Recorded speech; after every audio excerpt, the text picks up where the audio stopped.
sir. Yes, sir. Welcome to Broad Street. Welcome to episode 148. OTA news and updates on the Birds of Broad Street with your boy Cool Cat Connor and your boy Smitty Eagle. What up, Smitty? Chilling, man. Chilling, man. Just relaxing, man. Another good Monday, man. Another week closer to the NFL season being on way. Exactly. Salute to everybody in the chat. Aaron in the building. What up, Eagles Nation? Welcome to Broad Street. Make sure y'all hit that follow Simone, Yes, Cool Cat, Smitty, King, Rock, Notes Gang. Exactly. Make sure y'all salute to Miss Ash in the building. Exactly. Do what Aaron told y'all to do, and that's hit that subscribe button, hit that notification bell, like, subscribe, and comment to the Birds of Broad Street YouTube channel and all of our channels. Me, Moan, Trey, Smitty, Notia Gang, everybody in the building. Salute to everybody. Let's get to 1,000 subs so we can get ready for Brazil week 1 and get ready for the season. So let's get them subscribers up, y'all. So let's get to the word of the day like we do every Monday. The word of the day, ladies and gentlemen, is early. Early, because unlike certain teams in the National Football League, the Philadelphia Eagles got their deals done early. Whether it's Jalen freaking Hurts, whether it's A.J. Brizown and Devontae Smith, my God, they got their deals early. And the reason I'm saying this because today, Justin Jefferson got his deal. Justin Jefferson got his 4-year, 140 days, 140 contract extension with 110 guaranteed per multiple source. It makes him the highest wide receiver and non-paid quarterback in football. Smitty, what's your reaction? I mean, I wouldn't say I can't say early, but I wouldn't really say early. I mean, regardless of what was going to happen, Justin Jefferson was going to get paid. Right. I mean, he was going to reset the bank. He was waiting on everybody else anyways. If anything, we got it done right in time because now it's a few other teams. I wouldn't necessarily say Justin Jefferson, but there's a CD Lamb out there. There's a Jamar Chase out there. Yep. There's a T. Higgins, a Brandon Ayuk. There's a few guys out there looking for paychecks right now. And I'm just glad we're not a part of it. So I'm glad Howie. I'm gonna agree that it's early, right? But I'm gonna say it's almost right on time for us because everybody else should have been early. Right. I'm gonna say we was on time and they should have been early because now the phone is ringing, the phone calls are coming in, and you have to answer for what's going on. And I just want y'all to explain to the people how you gonna pay them because at this point you got guys out there now that ain't paid, but our guys paid. Both of ours is paid. You know what I'm saying? So we was early to the party, and now you late. It ain't gonna look good for a few people, man. The prices yesterday ain't today. Exactly. The reason why I said why the word of the day is early because I tweeted this, and it's real simple. We got Jalen freaking Hurts done in April 17th of last year. We got here it is right here. We got Jalen freaking Hurts done April 17th last year. We got Devontae Smith done. We got Devontae Smith done April 15th of this year. And A.J. Brown, we got him done because me, Smitty, King, and the rest of the Eagles Nation was live inside the nest with Smitty and King. And we live reacted to A.J. Brown getting his contract extension April 25th on draft day. That's the reason why I say the word of the day is early because as you can see, we got Jad done early, as you can clearly see, Smitty. I mean, I think we just, we early, but I think I really think we just trendsetters, man. People just don't understand how we move. We always first to the party, man. We always first one to the table, and we get the most food on our plate. You know what I mean? So they be upset because we early to the party. We get bigger plates and then we pay a little bit more. So they're gonna have to understand that if you want to be the early bird to get the worm, you're gonna have to beat us. We're gonna always beat us. Yeah, and the team we're talking about because again, Justin Jefferson got his deal. I wasn't specifically talking about anybody. I'm really talking about every team out there. They got to pay somebody. San Right. Francisco, Cowboys, Bengals, Yep. all y'all. Now the Dolphins. Guess what? Tyreek Hill still want to be top paid wide receiver. He what Yeah. year on his deal? All of y'all have to extend these dudes at higher prices. Guess what? The Eagles ain't got to worry about nobody at receiver till 2026, dog. You got about 6 teams out there that got to pay receivers now, and you let Justin Jefferson reset the market. So now what do they want to get paid at? Or they want to look at more. Oh, you thought you was going to settle at 30, now they want 33. Oh. Exactly. That's why I love me some old Howie T, because he gets his deal done early, ladies and gentlemen. He gets his deal done early. That's the thing I love about Howie. He gets it done early. Now, he's early to the party, as y'all can say to me. Jalen Hurts got his deal April 17th, 2023, last year. Devontae Smith got his deal done this year, April 15th. Well, this year we wasn't first. We went first to the receiver thing though. Right.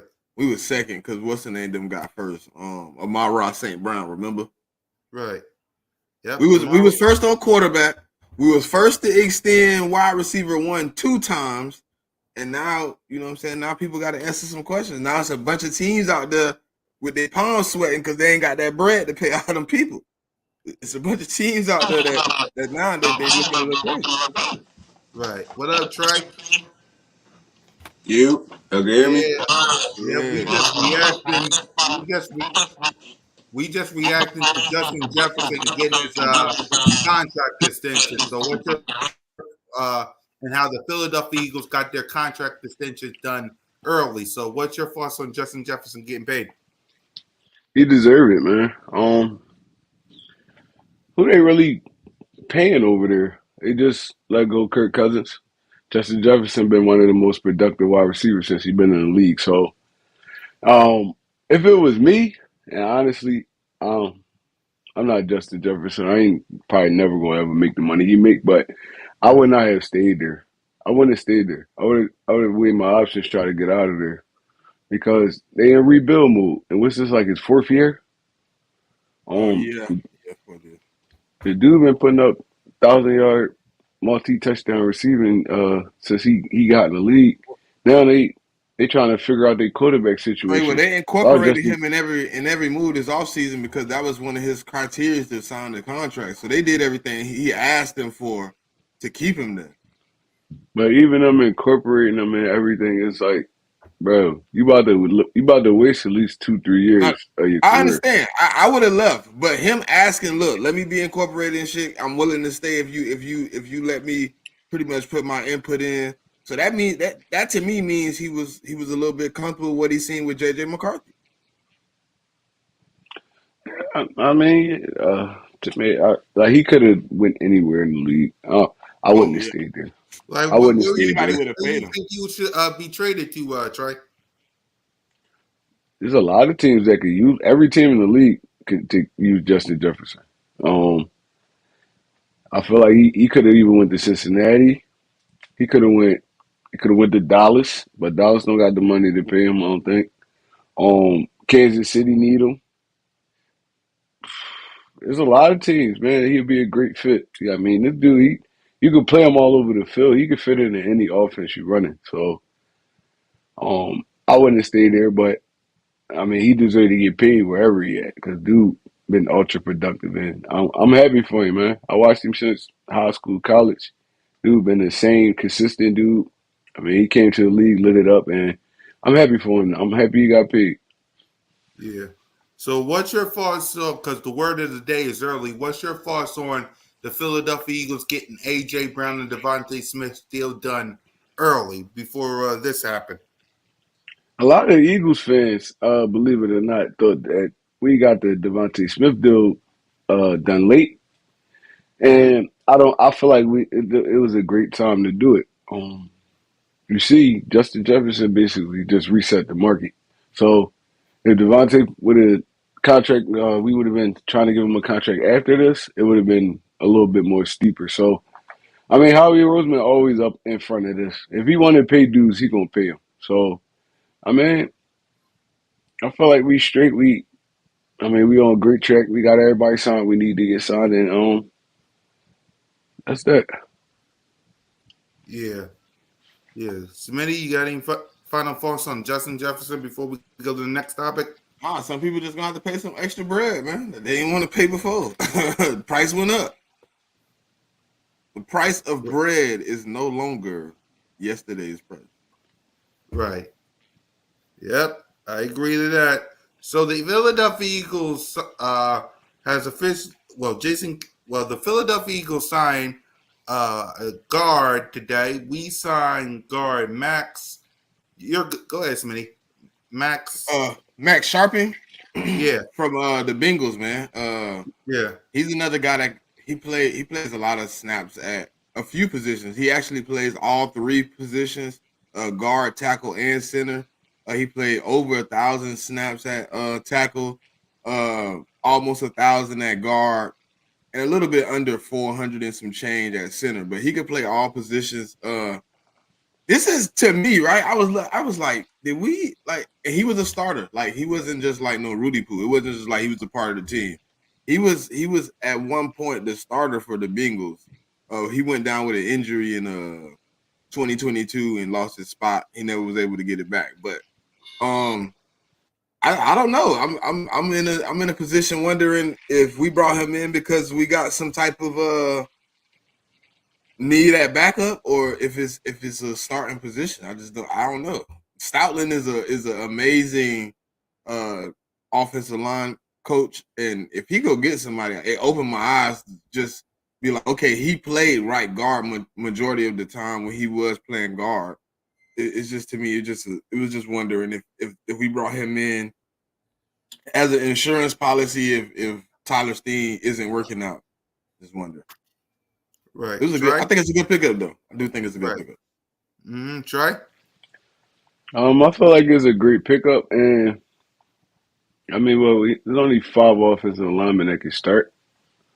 I feel like it's just competition. It's just competition. I don't feel like it's no panic button type thing or nothing like that. I feel like it's just competition. You bring in competition all off season, and whoever win the job, win the job. That guard spot is not shored up right now. So, I mean, they're gonna bring people in to compete, and I mean, the best man gonna win. So I don't feel like it's a big issue. I feel like it's more of it's something we do every year. We bring in a ton of offensive linemen, let them compete. Whatever ones they like, they keep. Whatever ones they don't, they let go. So, I mean, I feel like this is a great position to be in. Right. So I like this position too because did you any of y'all heard from Jeff Stoutland today? What's your thoughts? Because I know you saw the rest of the coaching staff talk today. What was your thoughts on that? I mean, he didn't say nothing. He didn't say nothing that you didn't expect. I mean, right. He talked about, getting the positions right, pretty much making sure everybody good and everybody okay, trying to make sure he get the best guys on the field at those 2 positions that, the 2 guys left, the other 3 positions solidified. So center and guard was pretty much what he talked about. And it sounded like to me like Tyler Steen is his job to lose at a capacity. I think he's shoed in right now as the starter. If he turns up in camp and everything looks good, I think Tyler Steen will be the guy. But I think what he did have a problem with last year was injury. And when people went down or people needed out, we didn't have good enough players to step in to play play well enough to play long enough roles. So we ended up with a lot of Jack Driscolls and guys like of that nature playing. So I think they're trying to solidify the depth in that room more than the starting roles. Yeah, Trey?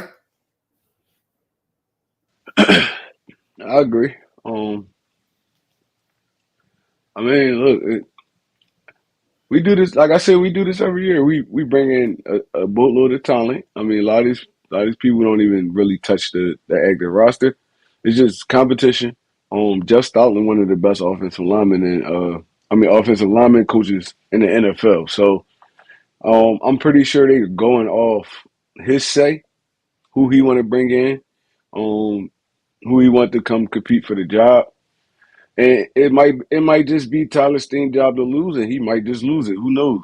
I mean, he gonna this really Hold on. professional Hey, player. why nobody didn't tell me that the D line coach and Jeff Stoutland coached together before? I didn't know they ever coached together. I didn't either. I'm not even gonna lie. What is Bro, he said Alabama? it today. I gotta look at it. But he said I can't wait for practices and camps so me and him can go to war like we used to when we coached together. Yeah, that's He like tough. we I done didn't know had that. plenty of battle in the trenches. I'm wondering if maybe he was like an assistant. The D He line coach might might have have been been. an assistant D line coach at somewhere, He and he might was have on the been. same Yeah. roster. But he said he I was gotta ready look it for up. that. I gotta look it up. Yeah. Yeah, now I I gotta look I into didn't it. know that. That's wild. But that's even better though, because they got to come to the comfortability with each other. So, So oh, you know what you're looking for. You can critique both sides because Stoutland know what that D line coach is looking for, and he know what Stoutland want to see. So when somebody messing up, they can get on each other players. Like, hey, nah, you ain't doing that right. right. I know you ain't doing that right. I gotta look it I up, but let me love look it. into it. I love it. But yeah, that's how I feel about it. Yeah. So while y'all look it up, let me y'all what Yeah, y'all looking to sign up? yeah, I'm looking real quick. Let me see. I'm trying to All see right. what they could have possibly coached together. All right. While y'all do that, let me let everybody see some very entertaining clip. We'll be right back while we look something up. We'll be right back. Opportunity. Pardon me for a these young second. people, whether it's the draft, coming in here without having, which we've done at times in the past when we obviously brought in a Cooks and you bring in a Gilmore. It makes it hard for some of these guys to come in and play and beat those guys out. Obviously, there's going to be some opportunities. And, we do have some guys who didn't play for us last year. An Overshown, a John Stevens, who was on his way to making this team before he tore his ACL. You have a Diggs who you didn't get to play. You didn't see play but a couple of games last year, so we're going to have him back. So there's a lot of different moving parts that we didn't have that were a part of this team in addition to the draft. And, of course, when we make these draft picks, they're going to. On this, Smitty? Yeah, it was at the University of Miami. Oh, Miami. Yeah, 3 years. They was together for 3 years. That's dope. That's dope. Oh, so they go back to college days. Mm. Yeah, 06 to 09. They both were on the University of Miami coaching staff. He was the D line coach and Jeff Stoutland was the O line coach. That's dope though. Yeah, that's crazy. Let's see. Look like they might have been yeah, that's exactly what it was. Yeah, Miami. Yeah. He cool with Vic Fangio. He coached with Vic Fangio and he coached with Stoutland. Oh yeah, they bringing their guys in. They bringing their guys in. I love that though. Love to see it. Yeah, for sure. Mm-hmm. So we got a question for us. What position you think we are going to bring in? D tackle or end? You can never get enough D tackles. Yeah. A lot of your D tackles. Well, a lot of D tackles we have on this team. Mine is like Fletcher Cox Weaver. They multi-play. They can play DN like Milton Williams. Milton Williams can play DN. I don't know about Jalen Carter, but that's He usually played what the some last Philadelphia. year. He played some DN last year. See, Yeah. they all multi, so they could play up and down the line. That's a plus for us. I don't know if they're gonna stand Sweat up this year, but if we could get dudes like Milton Williams and Jalen Carter to rotate at that DN and bring some D tackles in that can fill for them and not really lose enough stuff, we're gonna be dominant up front. So I mean, DN, D tackle, it really don't matter too much as long as our D line is strong. But 9 times out of 10, how are we bringing in D tackles? Mm-hmm. Hey, it's some dudes on the roster I didn't even know we had. Jesus Christ. Go ahead, talk about it, Smitty. No, I'm just looking at like how we got a few D tackles. We got DNs too. I mean, we got Gabe Hall. I think he got a lot of upside. Morrow, Jomo, Jordan Davis, Jalen Carter, Marlon Tolopolotu, PJ Mustapher, Thomas Booker the fourth. I think it might be DN. I think it might be DN. But Yeah, I it might know just we're running be. at 3-4 too, so it's gonna be difficult. It's gonna be difficult to really see what you need because with that 3-4, it's a little bit different than what we ran last year. And that 3-4, our DNs is our D tackles for real. Yeah, So, because like they got Milton Williams down as a DN, and they got Jalen Carter down as a DN. Jordan Davis is the only one that's considered a D tackle. oh, so he gonna play nose. He gonna play nose guard. Yeah, they got him at nose, and then they got Bryce Huff as an outside linebacker and Josh Sweat as a linebacker. Oh yeah, so yeah, we definitely running that 3-4. Definitely Let's, running it. Yeah, let's they got us down at 3-4 everywhere I'm looking. yeah. Richard said, "What do y'all think about the new offensive lineman they brought in?" We talked about that.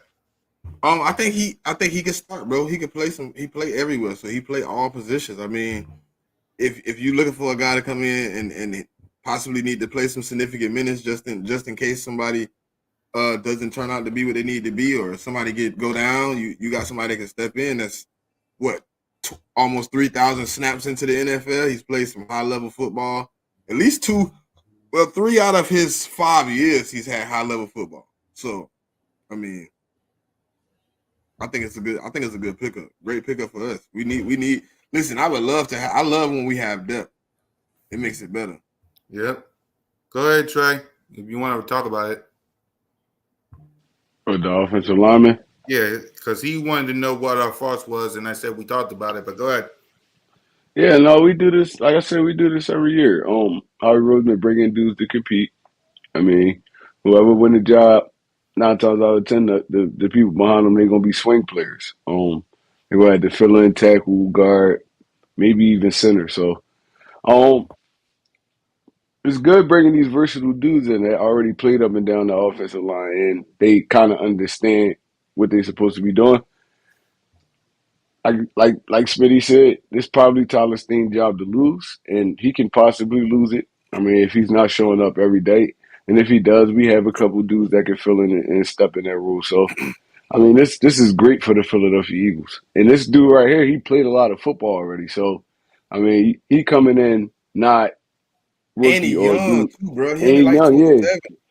Yeah, he coming in. He a dude that you don't have to. Well, you're gonna have to coach him up to your style of coaching, but you don't have to. If you had to throw him into the fire, he'll be okay.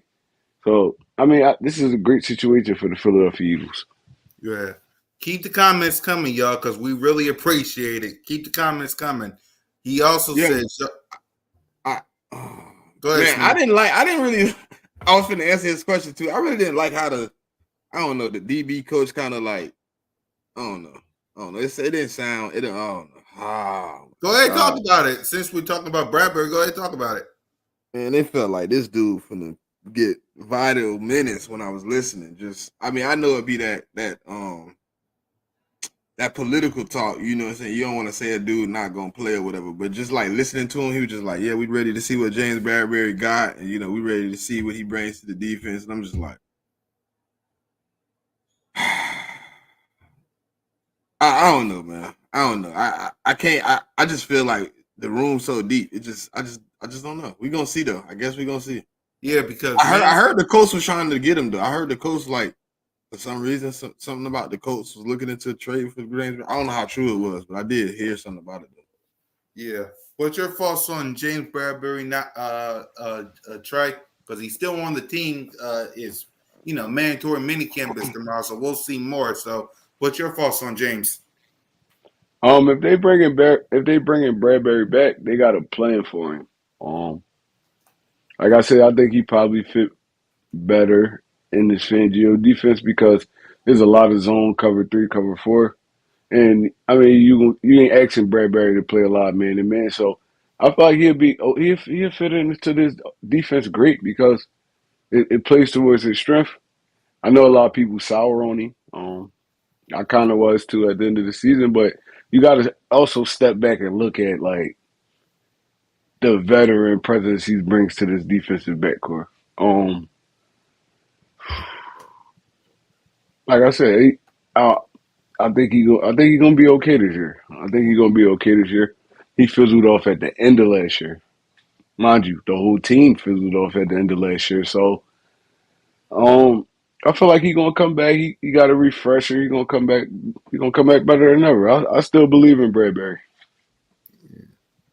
Yeah. This comment: we have about 3 to 4 offensive linemen that can play center in a pitch. Def, I remember 2 years ago, Kelsey was banged up. We was done. Nah, you need Yeah, I versatile mean, players. You need versatile we players got like we that. got more than 3 or 4. I think we got Matt Hennessy, the dude we brought in today. Trevor Keegan also played a little bit of center. The dude we drafted. I mean, if you technically needed to, Landon Dickerson can play center.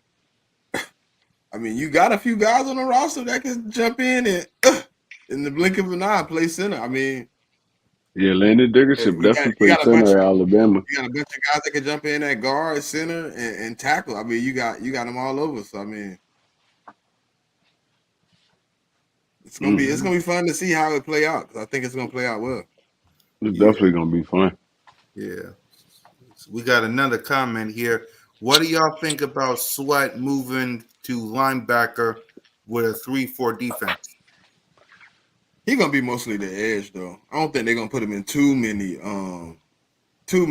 drop back situations where he covering people, but I can see him definitely being is definitely he definitely gonna play that the linebacker. It ain't no he ain't got no choice at that. He gonna have to be the linebacker in the 3-4 because the 3 down is D tackles. Then you got the 2 on the edge is gonna be linebackers, which are technically edge rushers. So you're gonna have guys like Zach Bond playing that position too. I mean, people are looking at Zach Bond playing linebacker, but I think Zach Bond gonna play a lot of that edge / linebacker position. But one of those edges are gonna drop back. I don't know. Like that's why I'm kind of nervous with Josh Sweat because I can see him being the odd man out if he don't perform well because you're gonna have to cover. And I was listening to what's the dude name?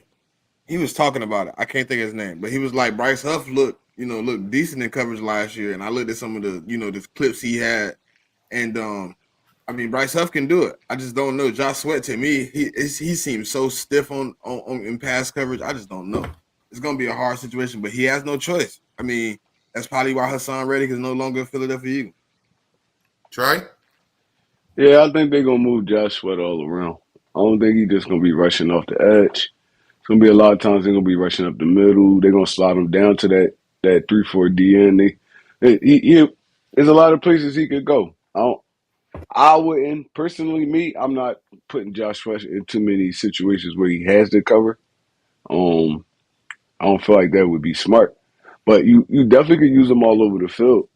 You can use Nolan all over the field. You can use Nolan as a blitzing middle linebacker. Like there's a lot of stuff you could do with this in this situation with the pass rushers we have. And the only one I feel like that's not gonna be moving up and down the line is Jordan Davis. Everybody else gonna be all over the place. They're gonna be trying them everywhere. So it's not a bad thing. The outside linebacker in the 3-4 is basically like a DN. So I mean, a lot of times he's going to be in pass rush situations. They're not going to be dropping him back in coverage. So it's going to be okay. Yeah, I agree. Richard with another comment. Salute to you, Richard. I believe Fangio may pull more blitzing. Y'all agree? I'm Uh, trying to look up his blitz rate from last year. Hold on, give me a Yeah, second. well, you do. Go Go ahead, ahead, Trey. go You ahead. start us off.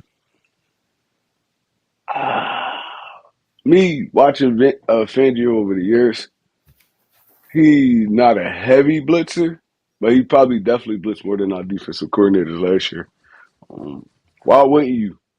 You Oh, got to, 22.4%. yeah, you got to plethora of pass rushers.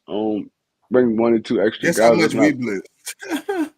I'm like, 23.2. so it's basically the same thing. He's not gonna be Same as blitzing last. too much. Yeah, he's not gonna be blitzing too much, but it's gonna be fine though because, like I said, with us having Jordan Davis at that nose tackle, he gonna control the middle of the defense, and everybody else gonna really be able to eat because they're gonna have to double team him. Everybody else should be able to eat, even if you're only rushing four. We gonna be okay. Maybe you never know. Maybe you change it up a little bit. I mean, some people do. They look at their pass and they change it up a little bit. Like, all right, maybe I should blitz a little more. So, I mean, everything is unknown right now for real. Everything is an unknown. Yep. Smee? Nah, I was just okay. So it's basically gonna be what we seen last year, man. It's not gonna be a Jim Schwartz, Jim Johnson type defense. We're gonna see what we seen before. A lot of don't want to get beat over the top. I did like the only thing I can remember like off the top of my head when I remember like looking at some of his tape was the playoff game against Kansas City. He turned it up. I mean, he wasn't gonna be able to really do much on the back end. He was just like, let's go get him. So I did like that, but the one problem was when he got into the flow of blitzing, he wasn't able to take his foot off the gas. He was just like, I'm going every play. I'm gonna Yeah, win, lose, draw with this. So he blitzing crazy in that game. I ain't gonna lie. he went I heavy. remember watching it too. They was doing double A gap blitzes, everything. Yeah. Let's see. I miss Jim Johnson. Jim Johnson, dang, please bless. Uh I feel like every Philadelphia Eagles fan that was, I mean, kind of alive and active Jim watching Johnson football to head. see that Jim Johnson was that guy, man. But you also gotta remember Jim Johnson had the players to do it.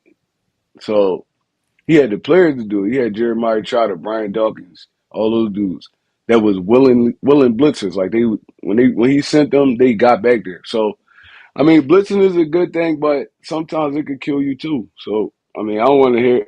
I hear a lot of people say, "Oh, we should blitz, blitz, blitz, blitz, blitz." You know how many people give up the big play on the blitz? It's more times than not. I So don't think we Jim got. Johnson would be successful right now, bro. I ain't gonna I lie to don't think y'all. he would either because it's a passing league. All that blitzing, you get these good elite quarterbacks, they're gonna be killing you. They're Yeah, gonna see it's you smart coming, to. they're gonna kill, kill, kill, kill. Next thing you know, you got slants come across the middle, shoot, shoot, shoot, shoot. And the only It's line of better. defense is gonna be Reed Blankenship. We're gonna get cooked. It's better to be a situational blitzer than a dude that's just ultra aggressive. That's how you lose your job nowadays. Like Smitty just said, there's too many good quarterbacks in the league for you to just be blitzing on every down. They are going to carve you up. Exactly. Yep. What I up, think about King moving. DV? We got another chat from Richard. What y'all think about Mitchell and Cooper DeJong coming in and out of the DB rotation? That's fine for their first season. They're getting on the field, getting some good game experience. And you ain't putting too much pressure on them. I mean, they playing some downs. They getting some quality reps. I feel like that's fine, and they get to sit behind some veterans and watch. So I'm fine with it. Yep. Smitty? Uh yeah, I think listen, Isaiah Rodgers is showing up right now, man. It's gonna be hard for anybody to beat him. So it's gonna be one of those situations where I think if they in a rotational situation where they in and out, in and out, in and out, I mean, I think at some point you're gonna lock them in, but I think to start it out, you can do that to get them, make sure they're ready. Right. So I guess that's it for the comments. So we talked yesterday on Broad Street Aftermath about Jalen Hurts and Nick Sirianni. You know, is there pressure on Nick Sirianni? Does he and Jalen Hurts mesh? So, what's your thoughts, Trey, on the Jalen Hurts and Nick Sirianni together? I don't think it was Jalen Hurts and Nick Sirianni that was the problem. Mm-hmm. I think it was more the new offensive coordinator coming in. Mm-hmm. Nick Sirianni he kind of, I mean, he head coach. He kind of being stubborn. He want to run his offense. The offensive coordinator want to run something else. And I mean, they didn't gel well, and it showed. I mean, the confusion showed in Jalen's game. So I feel like Nick and Jalen are okay. It's the big factor is going to be Kellen Moore and how they figure all this out. So um I think they're gonna be okay. I think they got a great relationship. You could tell they have a great relationship, and we gonna be right back to business this season. Yeah. What up, Vic? Go ahead, Smitty. Say what you cause you say what you said yesterday about Jalen and Nick. No, I think they need each other, man. I think they're the perfect mesh for each other. Jalen is so even kill. He's so I don't want to say monotone, but he's like monotone behavior. He's never high, he's never low. He's just even, right? And What's and up, and, Vic? and Vic. you got you got Nick Sirianni who has high highs and low lows. You need somebody that can come in and be like, hey, let's keep moving. You know what I'm saying? We got a mission. We got to keep going. And it's just like one of those things. Like they kind of to me feel like they work together well. They give each other that feeling. I think if he can accept his job, Nick Sirianni can accept what he does well, and and just do his job. I think it works out perfectly for the Philadelphia Eagles. And I think if he really starts to accept his role, you'll see him be able to keep offensive coordinators and defensive coordinators in the building because they want to work with them. They want to be here because they are learning, they are getting better, they are able to do their job. So you know what I mean. I think over the last 2-3 years he's been trying to find his feet. I think if he find his feet here soon, man, I think we could keep a Kellen Moore. I think a guy like Vic Fangio would love to stay. You know what I mean. I think you get guys in the building. Like the defensive line coach you got. He's an ex defensive coordinator. You get guys like that to stay hoping to move up to be up under your winning ways, under your, we were talking about culture. He hasn't necessarily set a culture yet. But it's never too late to start, man. He can always tap in right now and get where he needed to go. And you got a guy like Jalen Hurts who can help build that with you. And now you got a bunch of young guys coming in. If you start building culture now, that culture is basically what the Eagles have always done. We pass it on to generations. If you think about the Eagles in the 80s, they passed it on to the 90s. They passed it on to the 2000s. Like we've always been a grit team. We've always had leaders in the building. We've always been a team that came in and set examples. Nick Sirianni accepts his job and he's able to teach these young guys. You get some type of continuity where people on the coaching staff stay. Players want to be here. You see AJ Brown, you see Devontae Smith, you see these guys taking discounts. Even with Nick Sirianni being the head coach, they're taking discounts because they they respect him in some manner, bro. Something he does. So if he can accept this job, I think we're in a great spot with those two together. Yeah. What's your fault, I Trey? just I just be trying to understand, and it be kind of hard for me to understand. I just be trying to understand. We did the same thing to Doug Peterson. We chased the dude out the building. He brought that winning culture. Nick Sirianni bring that winning culture. All he did is win since he been in Philadelphia. All he has done is win. No matter how he got it done, but clearly these players play for him. Last year was kind of an outlier. I don't know what was going on in that building and what was going on with the team, but the past years he been here, all he did was win. We keep trying to chase away winning coaches, and then we're gonna get stuck with some bull crap. So I'm glad Sirianni stuck around. Hopefully they figure all that out what's going on in house, and he could be here for like the next 5-6 years, probably even longer than that. Because um, y'all remember all the coaches we ran through before we got Andy Reid? It Oh was a yeah, whole it was a oh whole yeah, lot of them. When oh you yeah. got when you got coaches like that bring that winning mentality, like They no, want no they matter want Ray they want Ray Rose back. They want that Rich Cody back. They want them dudes back. Coat tight. They want exactly. coat tight back. Exactly. So They I want want to chase them all back. the winners we got out the building, and we're gonna Mhm. get stuck running through coaches for the next 10 years. So I feel like Nick Sirianni he should, and I think he will stick around for a while. And like I said, him and Jalen kind of a match made in heaven because they got two different personalities, and it kind of level each other out on the field. So I mean, I'm straight with Nick Sirianni. I don't want him to leave, to be honest. I think if he just accept his role and sit back, and do what he do best, man. Keep the guys up, keep them energized, keep things going. Call the. I don't expect like people are like, oh, keep your hands out of the offense. I ain't gonna say keep your hands off. I don't want you play calling. I don't want you, do. But if you see your offensive coordinator doing some bullshit, I expect you to step on them and be like, "Hey, look, come on, we got to change it up. You know what I'm saying? We got to do something better." Like I don't want to run Nick Sirianni out of the building either, because like if you really look at it, we haven't had a bad tender of, you know what I'm saying, having to go through a bunch of bull. We've only had 20 something coaches in our existence since 1933. So we're not really running through coaches like that. You know what I mean? But I think it's and then it's one coach on there. I think what Pat Shermer was only like one game, wasn't he? Mm-hmm. I mean, so we really only had like 20 coaches, really. We got a couple intern coaches on there too. But I think, man, we in a good spot, man. I think, you know, if he can just accept what's rolling in and just keep it moving, man. I mean, you got a job at this point. You got seasoned guys that can do their job, and I think in 2022 when he accepted this role, and he, you know what I'm saying, really locked in, was able to do everything else because he trusted who was around him. We went to the Super Bowl, so That's what I'm thinking. I don't think he trusted his offensive coordinator last year. I don't think he trusted either one, bro. Yeah, I don't think he trusts both To of see them. you fire a dude in week what 11, 12, no, week 13, you move, pretty much fire him and move on. You didn't trust him. You've been on his head the whole time. Week Uh-huh. 13 with the boiling over point. I don't think you trusted Brian Johnson. Like, so I think this year he gonna be able to go back to the 2022 where he able to trust his guys. He gonna be able to do what he does best, and I think we can get back to winning football. Yeah, and I think bringing in Kellen Moore was a great fit for this team.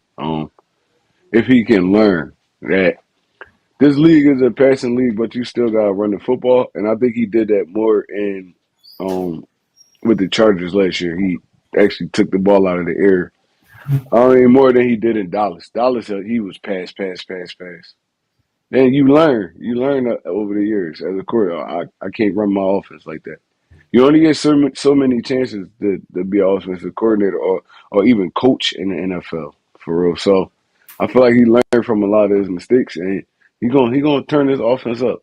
I feel like he's gonna turn it up. Exactly. Salute to everybody in the comments.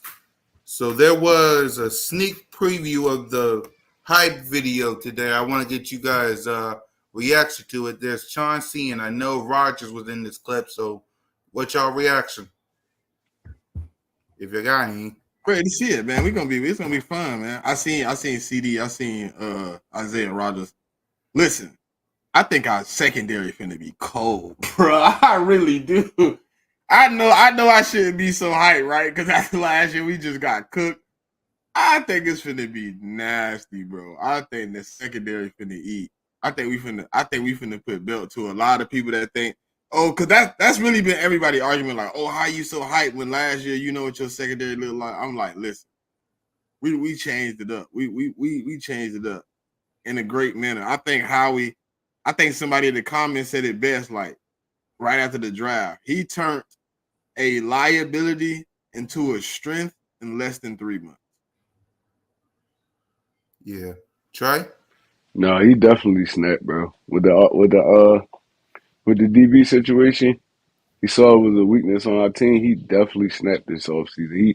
He went heavy DB. He got Gardner Johnson back. The re-signing of Blankenship's still up in the air with me.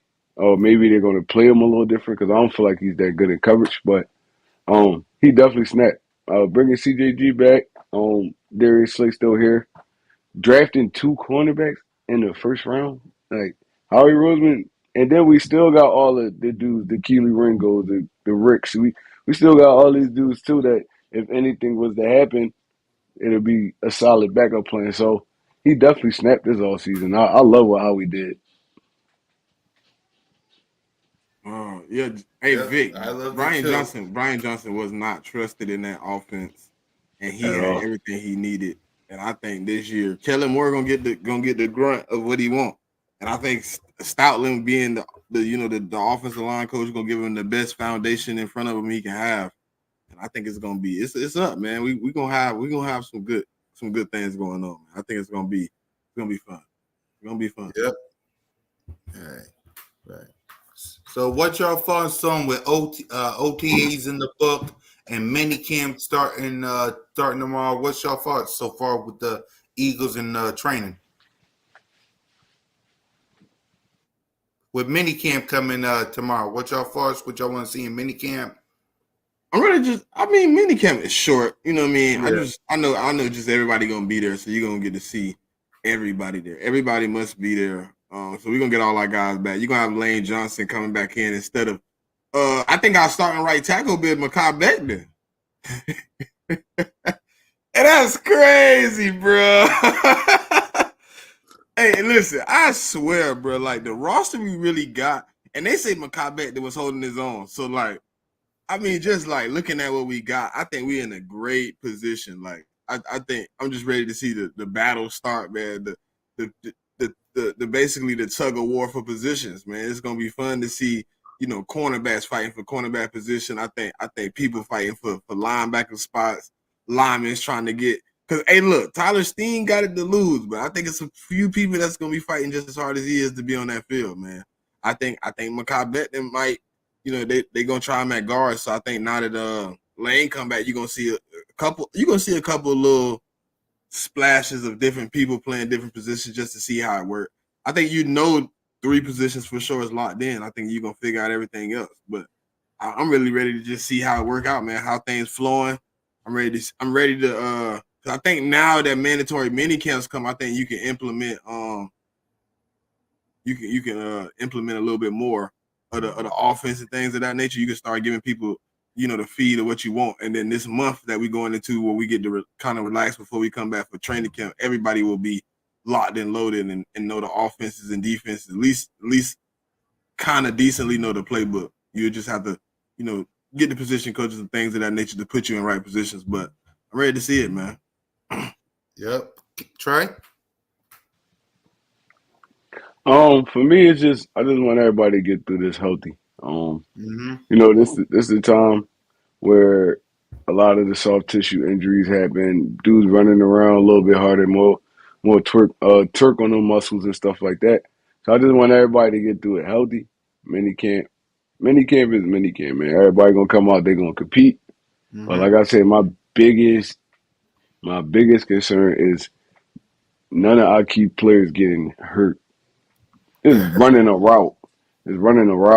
Planting the wrong way. I just hope everybody get through this mini camp healthy. That's all. It's Sports King. You talking about Clint Hunt and Fangio. We was talking about Hunt and Stoutland. Hunt and Stoutland coached together at the University of Miami, 07 to 09. They was on the coaching staff as the O-line and D-line coach. So they go way back. They known each other for 17, 18 years. Right. Kevin, before we go to the check down 10-6, the next comment from Kevin is, do y'all think we end up getting Justin Simmons? No? I don't think I think the only way we get him is one of those things is like things just don't work out. You know what I'm saying? So I think if we don't like what we see out of somebody, maybe, but I don't think right now. I don't see him coming to the Eagles. Yeah. If it was gonna happen, it would happen. Right. Trey? Yeah, I can't see it either. I feel like it would have happened earlier in the offseason. I think Simmons, he's gonna stay put where he at for right now, or it's not gonna be the Philadelphia Eagles that get him. It's gonna be another team. I feel like we did too much. What's the negative energy, man? God, Lee. We up here having a good vibe. I keep reading the comments. My bad, Trey. I keep reading the comments. He's like, Jalen Hurts got to prove it. The defense gonna be woo. And then he like, oh, we gonna start out slow. What's going on, brother? You don't need to have negative energy, man. I know last year gave you a little PTSD, but we that's not usually us. That's not usually us. We usually the last 3 years before. I mean, even last year, to be honest with you. I mean, we start out good. Been all right. That's Philadelphia Eagles fans for you, though, man. Negadelphia. Yeah, Negadelphia. We'll find out in 95, 94 days how this team is. So that's all. I had cut bro off. I ain't mean to cut Trey off. I just see the negative energy was kicking me in the head. Nah, you good, bro. I don't even remember what we was talking about. What are you talking about? What you wanted to see in OTAs? Oh, yeah, no. I just want to see everybody healthy, man. Everybody healthy and competing. That's all. I think for sure I'm just ready to see like how things play out, Trey. Like I to be honest, like I wasn't as locked in on camps and things like that when we had like the dream team or whatever. And I see this team is way more solid than that. Like I don't see nobody coming out and saying no crazy stuff like that or putting that type of tag on us. I'm just ready to see because I see the talent like through the roof. Like we could cut some guys, and that's the other thing. Like we got some guys we're gonna have to cut. And I'm like, damn, we got some pretty good guys. I think right now, like um We're going with, to have to with cut some good players, bro. Some good players. Like, yeah. we got That's to how cut much some guys talent that we got on this team. We're going to have to cut some good players. Right. Exactly. So when we last talked to you guys, the top 10 of the check down was Chiefs, Ravens, Bills, yeah, I want Bengals, to hear Trey. I want to hear what Trey got to say. Yeah. and Texans.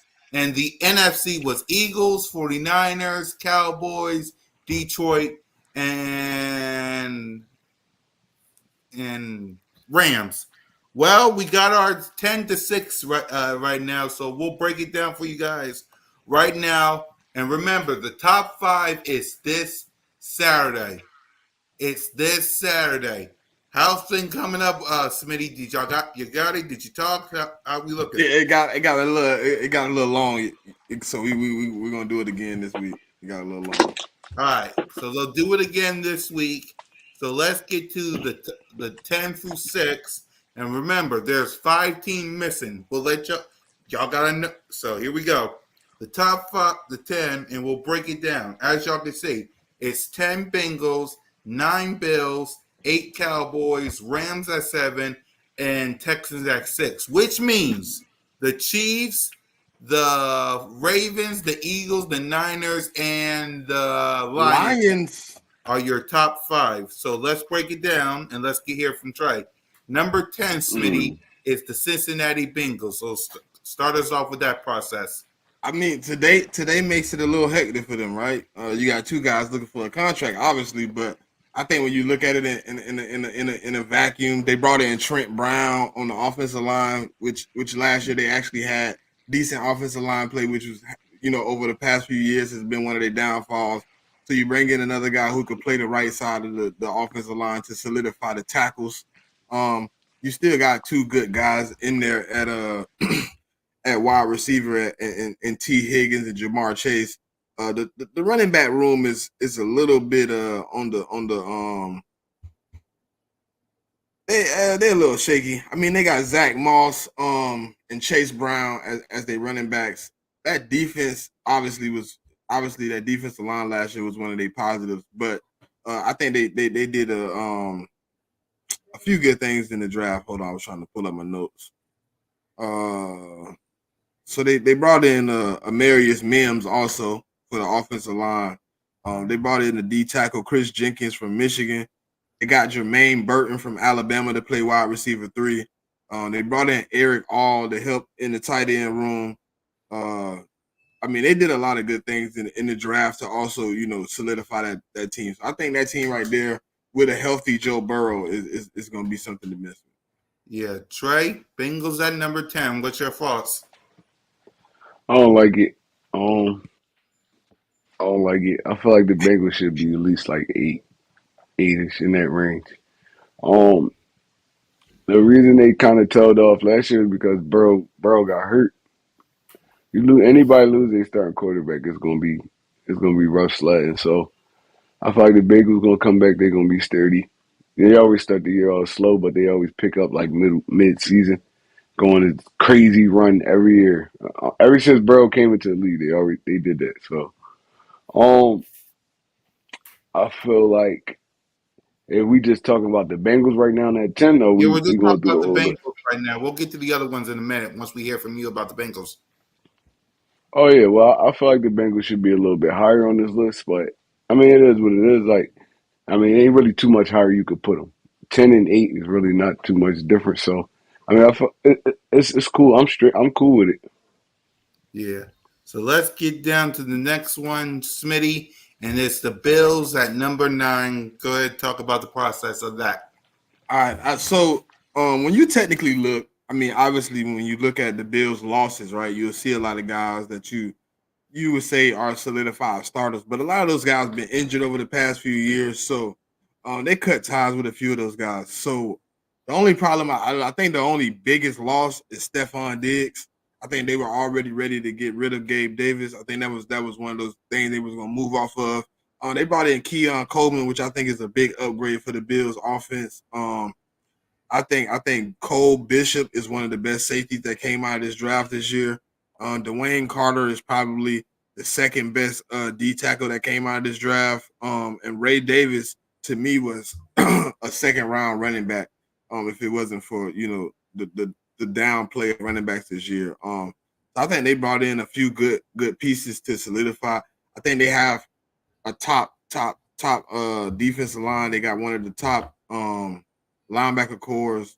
And I think they're gonna be all right, man. I think they're in a good situation where Stephon Diggs is just gonna be missed, but they brought in MVS,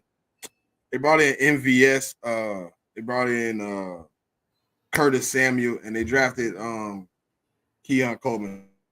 So I think they're gonna do a little bit different of an offense of what they're gonna try to do. It's gonna be probably a little bit more of the short dump off passes and setting up the big pass more than what they were doing, before when they were just taking a lot of deep shots. So I think it's gonna be an adjustment for them, but I think it's gonna be a good situation.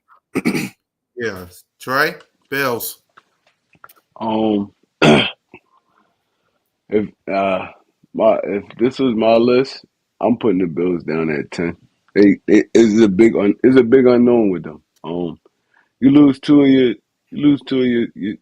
your starting wide receivers, Gabe Davis and Stephon Diggs. They both 1,000-yard receivers. The only really veteran you got Vada Scantley and what's his name, Shakir, but Shakir really like a 3 to me, and they're gonna have to slide him to like maybe the 2, but bringing Coleman in, Coleman's still a rookie, so there's a lot of unknowns on their team. And Josh Allen, man, he a gunslinger, so he Gabe gonna Davis throw is you out of only a a lot of games. 700-yard receiver. I think you can replace that, bro. Gabe Davis was a big playmaker for them, a big playmaker. I It was mean, a but lot of games. It was a he lot of also games was he top took 3 over in games. drops too. Yeah, I mean, there's a lot of receivers that drop a lot of passes, but he caught a lot of the ones that mattered though. I He think he you was a can. big playmaker I for him. think Stephon Diggs is gonna be the problem. That's the biggest problem. I think if you would have kept Stephon and you brought in the talent, then it would have been okay. I think now you got to figure out who gonna take the double teams and things of that nature. Because Valdez Scantling not even a one to me. So He a I solid think probably 2 Keon or gonna be 3. the one. Keon gonna be the one. He's But he a 6'4", rookie though. 200. He a He, rookie he gonna though. be the one. He a rookie though. It's like he gonna go It's through the unknown, but learning he curve. gonna play the one because Shakir probably gonna be the 2. I hmm think MVS and Curtis Samuel and all those dudes gonna play the 3. I just know it's gonna be rougher for Josh Allen. I remember his first 2 years before he got Stephon Diggs. This dude was a turnover machine. He was a turnover machine because he believed his arm was stronger than any defense he had in front of him, and he made a lot of bonehead mistakes. So I mean, he a little bit more polished in the league, but it's going to be way harder for him to get in the rhythm in this offense without a Stephon Diggs or Gabe Davis. So with me, I'm putting them down there too. I'm putting the Bengals ahead of them because they still got they starting offense for real. So I mean, that's just me. I It's understand. still a great list though. I think it was still. I think it was close again. I gotta look at. Let me look at the score. I think. Matter of fact, the Bengals and Bills tied. It actually came down to who had the better coaching staff. Right. They had the same score. Right. So there you go. The next one, Smitty, the one that Ready Red got mad at the worst because I saw the chat. Dallas Cowboys at number 8. I thought they should have been 10 to be honest, but that's just me. But I mean they're a consistent team, so it's always consistent with them. They still got CeeDee Lamb, top wide receiver in this league. They still got a few good I think their biggest question is going to be the offensive line. I think their running back room is a little weak.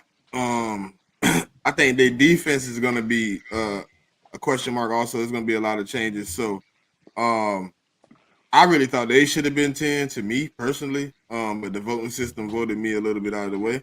Um, but I think their defense is with Mike Zimmer is going to be a question mark for me starting the season. He hasn't been in the league in 2 years, and he wasn't a defensive coordinator before he left. He was a head coach. He had a defensive coordinator there, but um, I think it's a lot of opening space for them. They got a lot of things going on that they're gonna have to figure out. But we gonna see, man, because I think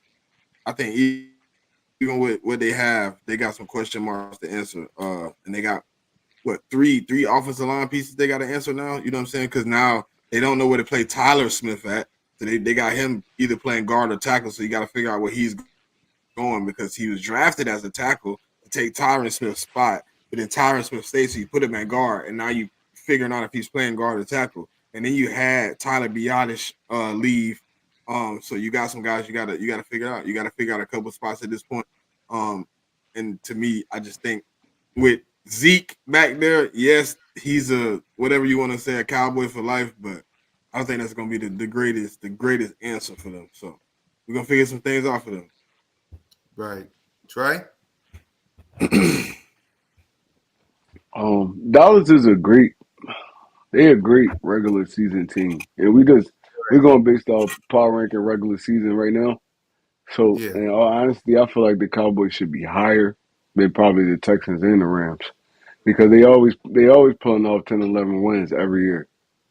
Somehow, even with all the problems they be having, them dudes always end up 10, 11 wins. So, in my honest opinion, and just me being a football fan, not just an Eagles fan, I feel like the Cowboys should be probably at 6, and you can move the Rams and the Texans down. But we could With all stick the them at answers, 18. with all the questions they got, you would put them at 6. Yeah, I feel like they're a better team than the Rams and the Texans.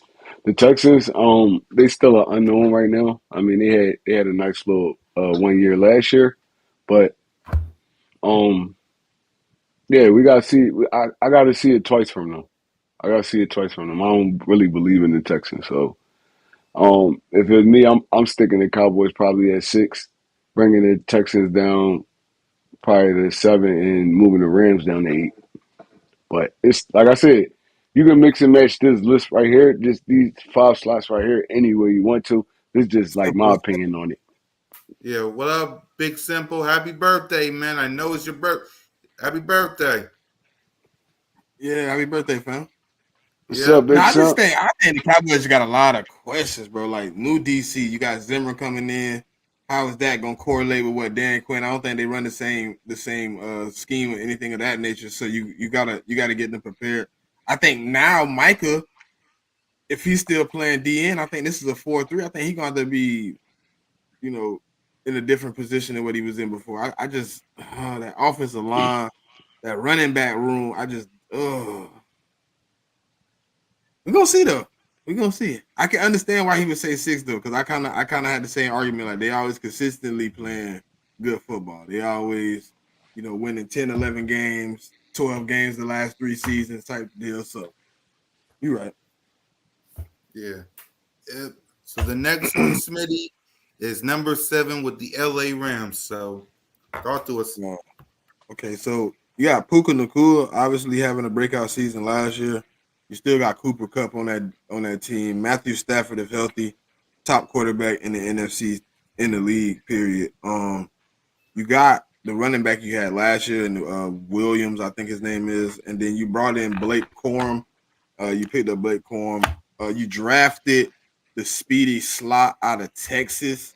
You brought in Brandon Fish. You brought in Jared Verse. You also lost probably the greatest D tackle in the last, whatever, or probably one of the greatest defensive linemen ever to play the game.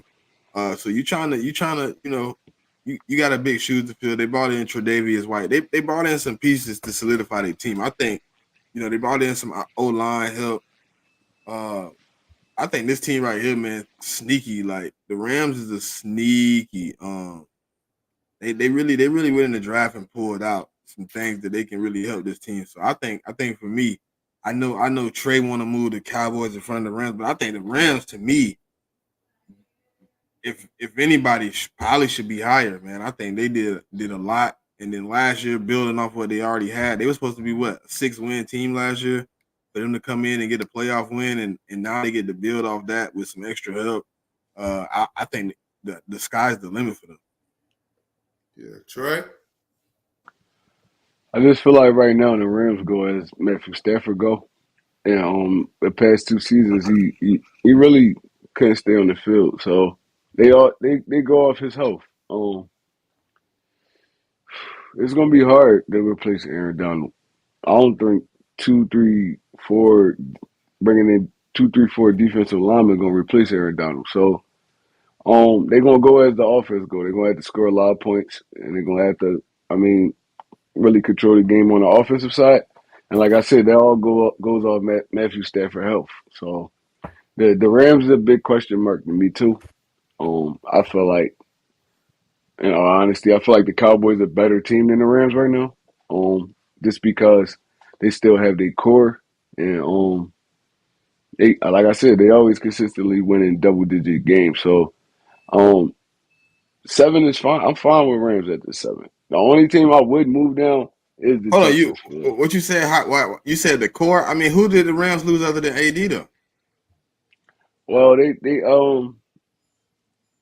no, you're right, because Cooper Kupp back healthy this year. Yeah, last year he was in rehab going into training camp. Now he coming Right. in healthy. Puka Now, Nacua, he stepped up big for them and then last year. they got the slot from Texas, the 4-3 speed slot from Texas. Whittington. Yeah. Oh yeah. All right. Well, I think they picked up Blake Corum in the draft. They brought in the best D tackle in the draft in Brandon Fisk.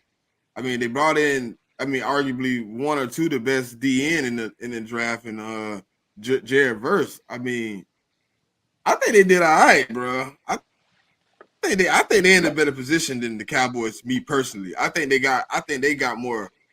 Like if you was thinking about a team that had to basically last year that we were saying was in a rebuild and they was able to come out and do that, and now they're going into a season where now the only question you got is D tackle, right? But you had guys that played good minutes last year next to AD. But you obviously understand what's the difference when you play next to AD and when you play next to somebody that's a regular guy. It's a little different right. because the O-line gets into a panic, making sure AD doesn't disrupt the whole situation. So I just feel like they're gonna you be can in a argue lot of they shootouts. I think you argue they're in the same spot. I think they fixed that back in a little bit. I think you got A to little see it. bit. But I think they brought in a few pieces to help it out. But Davis White, the only reason he really got traded from the Bills or let go from the Bills is health. Look, they brought in Cam Curl. I like They Cam Curl they brought from New him in. Orleans, right? Yeah, and he played for what's it called last year for the Commanders. Oh, They brought in Brandon Fisk. They brought in. I mean, they got Kobe Turner who played pretty well last year. So I'm hoping he can. But like I said, him having 9 sacks last year is a little bit on a slide because you had a lot of 1-on-1s when you playing next to AD. It's a little bit different. So I'm it's a hoping. little different, And yeah. looking at their roster, like that's the biggest hole, but that's a big hole. Like that's the only hole, but that's a big hole.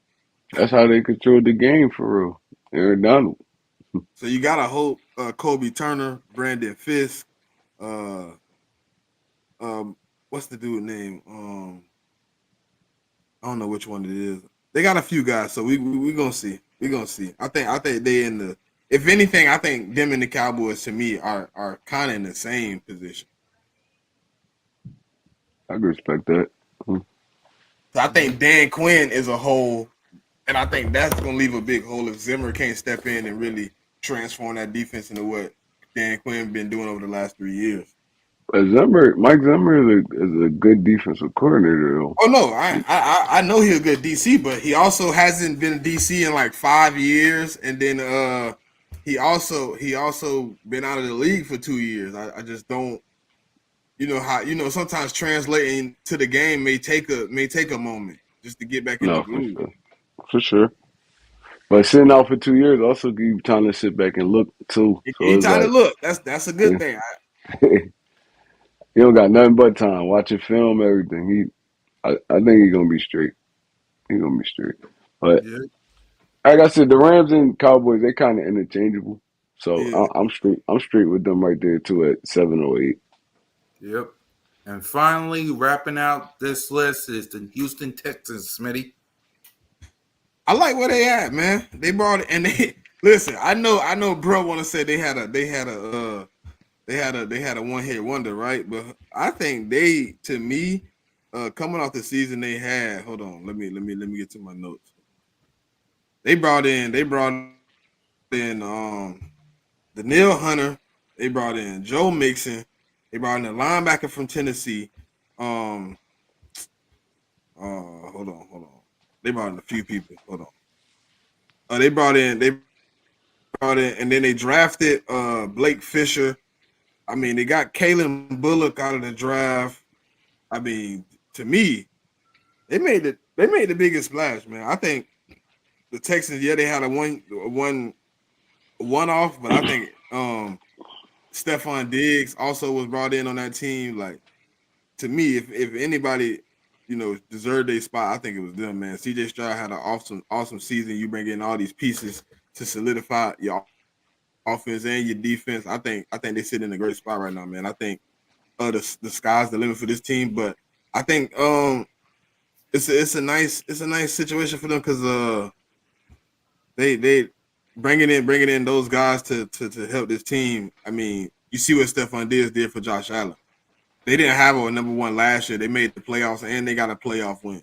So I think you bring in a pure number one, and now all the guys that were playing out of position last year are now able to play in position. Now you get Tank Dell at the 2. You get Tank Dell at the 3. You get Collins at the 2. You know what I'm saying? Now your tight end don't gotta be the solidified guy when it's game time. So Schultz get a little bit of a rest. You know what I'm saying? Now you got Joe Mixon, who's a better running back to me in all aspects than Devin Singletary. Now your running game is more solidified. I think your offensive coordinator getting a better feel because CJ Stroud is now in his second year with the offensive coordinator. He stayed. He turned down jobs as a head coach to stay and be with the Texans. So I think that is all also well. And then you bring in a Daniil Hunter. You bring in the dude from the name I can't even pronounce Akbar. You know what I'm talking about, Trey, the linebacker from Tennessee that we wanted. Yeah, You brought him in. The only problem I think that they didn't address was cornerback 2. They brought in Jeff Okuda, but I think with what they got around Jeff Okuda, it's gonna be nice. And Vic, that's what I'm saying. Now you don't have to play Tank Dell at the 2. You can put him at the 3. Oh my God, I think that team right there is scary, man. I think they're scary. Yep. Trey? um, yeah, like they definitely brought in a lot of dogs, but like I said, with a team like the Texans, I got to see it twice for me to believe it. Now if they go off, they ball out this year again. Now I'll say they're a legit team, but C.J. Stroud is coming into his second year. A lot of QBs hit a little wall in their second year. So I mean, it's just I can't put the Texans over the Cowboys right now. And they play each other this year. What, That's gonna be a bruh? good game. I Texas can't got a put the better team Texans than up. the Cowboys, bruh. They have a better 100%. team, but they have All a team around. a They better got a better they got an O line that's coming back for his second year together, healthy. They got the whole offense, nobody left. And then they added Stephon Diggs, they add Joe Mixon. I mean, bruh, I just don't know, bruh. I don't know, bruh. I like Nico Collins though. Even when he was at the 1, he was going in. But now he the He was going 2. in, but Now he get the one-on-ones he didn't get last year. and then if for Vic You gotta think about for this. Vic Think about saying this, that Trey. they're gonna Look be at the it from this AFC position, champions, and you tell me if the cow. I know you want to say the Cowboys is in a better spot. I understand. You telling me a team last year who, to me, their whole offensive receivers play out of position and performed at a high level are going to now have single coverage, not double coverage, because you have Stephon Diggs and Joe Mixon. You telling me the Cowboys are better with Zeke, Brandon Cooks, and CeeDee Lamb? I just feel like they more battle tested than the Texans are. That's all.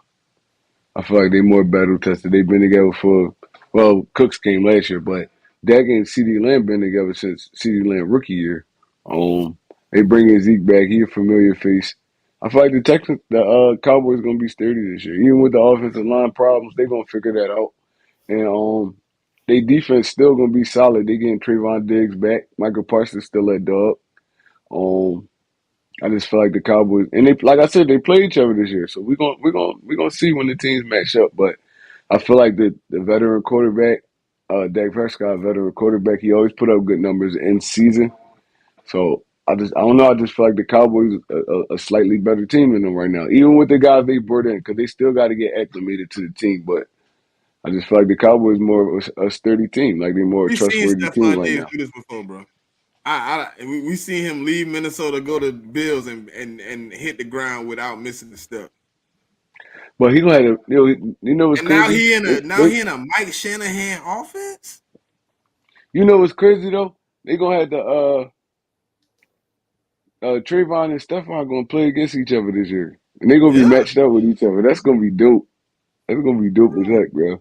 I ain't even gonna lie. Exactly. But I still feel like the Cowboys are a slightly better team than the Texans right now. Yeah. So, all right, Smitty, the top five, not in order because we don't really know yet until Saturday, is the Chiefs, it's the Ravens, it's the Eagles, it's the 49ers, and it's the Lions. Go ahead and preview it for this Saturday. I know y'all didn't talk about this yet, so go ahead and preview. I don't know, man. I'm ready to see as much as everybody else. I mean, I don't know. I think it's a good five though. I think it's the best five teams in the NFL right now, man. If you're looking at how they perform and what's on the roster, I think you know what I'm saying. Obviously, you got all the teams that should be in contention for a Super Bowl, man. So I think these teams right here that we got left is the cream of the crop. To be honest, I think these guys right here, man. The Eagles, the Ravens, the Eagles, the Chiefs, the Lions. I think all Niners. these and the Niners, obviously. Uh, perennial playoff, perennial Super Bowl contenders. These the teams you would want to do. Yeah. Go ahead, Trey. Your thoughts on the top five, not in order though, but to preview it.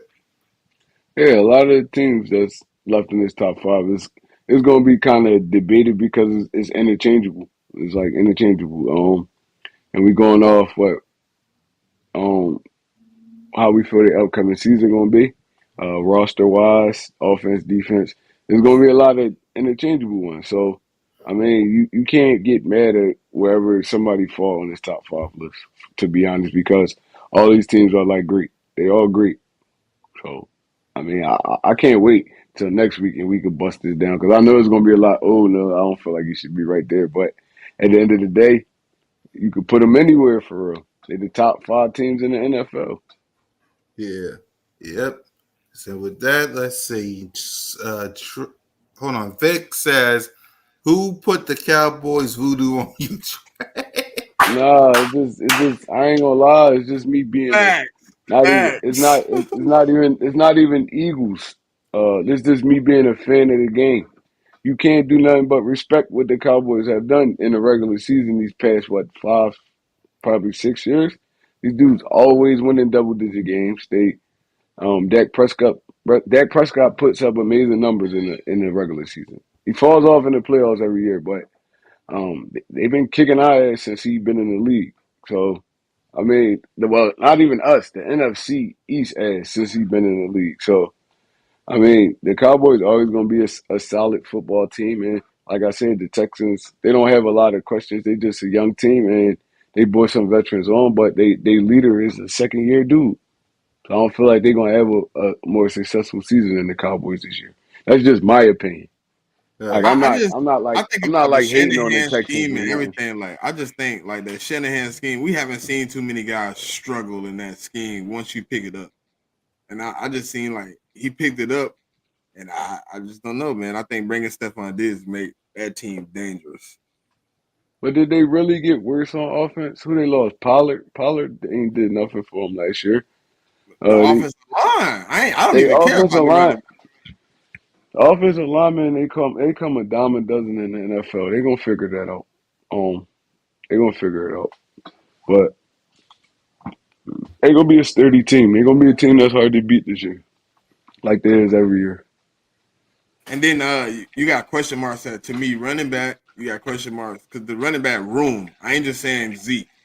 You the running back room to me is not solid. I think the wide receiver 3 is a big question right now. They got Tolbert at wide receiver 3. I think the offensive line is a question. Um, Obviously quarterback. You know, it's been consistently Dak for over some years. I just don't. I don't know, man. I think they got more questions than the Texans got. And they also got sturdy They got a sturdy core on their defense too. So I mean, this is gonna be fun to watch. It's gonna be fun to watch. I can't. I can't wait to watch that Texans and Cowboys game. That's gonna be a fun game. There's so much talent all over the field. That's gonna be a fun game to watch. Right. So, yep, there you go. Let's see. Look at the Giants. Ask them if they think O line was important. Oh no, I ain't never said the O line wasn't important. It's definitely important. I'm just saying I feel like they're gonna figure it out. The offensive line, like they're not gonna be as bad as we think we is on offensive line. Yep. Let's see. So that's it for today. You guys make sure y'all check in Saturday for the check down. Hey Uh, Vic, we gotta get a stream in, bro. I ain't kicking with you in a minute, man. Let me know when you free. yeah, same thing, Vic. We got to bring. We're going to do a call-in show this Monday for the state of the Philadelphia Eagles. So y'all, we're going to see. We need to see you, Vic, on here sometime. So make sure you let us know. Same for you, still. Yep, same for you. So we thank you guys for watching. But before we go, let's give our final thoughts before we wrap up. Go ahead, Smitty, you first. You said final thoughts? Yep. Nah, man, I'm just ready to see it, fold out, man. You know what I'm saying? It's always good to see it in the pile, but when it's already, starting to, transpire, it's getting closer, man. So I'm ready to see what we got going on. I'm ready to see the talent that we got and be able to be shown. So fly Eagles, fly, go Birds, man. Yep. Until next time. Go ahead, Troy. Yeah, man, I feel like it's gonna be a fun season. Not even just as the Philadelphia Eagles fan, but the NFL. Period. There was so many moving parts during this all season. A lot of teams got better on paper. I just want to see how it play out. And I just want to say this before I leave. And I've Yep. seen this a lot. I've seen this a lot on Facebook. I see a lot of people, mainly Giants fans, dogging out Saquon Barkley because I guess he only rushed for 2,000-yard seasons in 6 years. But I want to see any of y'all try to run behind that horrible offensive line that the Giants had his whole tenure there.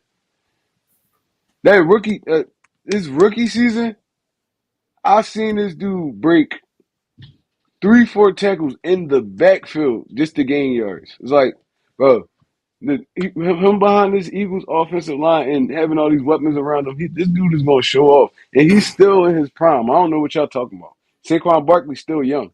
He's not Hey no old Trey, you man. want to know? I'm gonna give you a weird stat I know. Over the past 3 years, Saquon Barkley led the league in yards accumulated in the backfield. I could believe you, bro. I seen it. I watched it on TV. It was And that's horrible. it's exactly for what you're talking about. Having to jump, cross. I gotta run this, run that way, find a hole. Yeah, none of that here, man. That's gonna be None of so that fun. here. Oh my And he god. going he gonna also take so much pressure off Jalen Hurts when they start getting into that RPO. Because you got to account for everybody. You got to account for AJ Brown on the slant. You got to account for Jalen Hurts pulling it. You got to account for them handing it off to Saquon Barkley, and he one-on-one with a linebacker. So it's going to be dangerous. And he's going to make this offense run so much smoother, and it's going to be easier on everybody. And I can't wait till we play the Giants. I hope he go off on y'all, bro. I hate Giants fans. Probably a little bit less than the Cowboys, but I hate Giants fans. Like, they just, y'all suck. Y'all suck for years. Like, sucked. Like, we was sweeping y'all. We swept y'all like 6 years straight before y'all got a win on us. Like, y'all horrible. And y'all just, I understand y'all won the 2 outlier Super Bowls. But other than that, y'all been a below average team. Even the years y'all won them, y'all had to fight to get into a wild card game, and then y'all caught fire. And I respect it. In all honesty, I respect it. Y'all did what y'all supposed to do. Y'all beat the GOAT twice in the Super Bowl. But other than that, y'all been a horrible team, horribly ran everything. So y'all hating on Saquon Barkley for leaving. Y'all didn't want to pay this man. Y'all paid Daniel Jones. Y'all didn't want to pay this man, and y'all mad that he left and went to a better team. That don't make no sense to me. Y'all should be bigging up this dude for everything he did for y'all. And I mean, I hope he cook y'all when he play y'all. There you go. And that's that, y'all. For me, it's simple. It's going. Hey, get ready for a fantastic season. Get ready for Saquon Barkley to go crazy. We will react next week to the checkdowns final 5. Plus, we'll give our state of the Philadelphia Eagles offense, defense, special teams, coach, the whole thing. So get ready for a week of the state of the Eagles. And with that, for Trey, for Moan, for Smitty and your boy, fly, Eagles, fly, go Birds, lights out.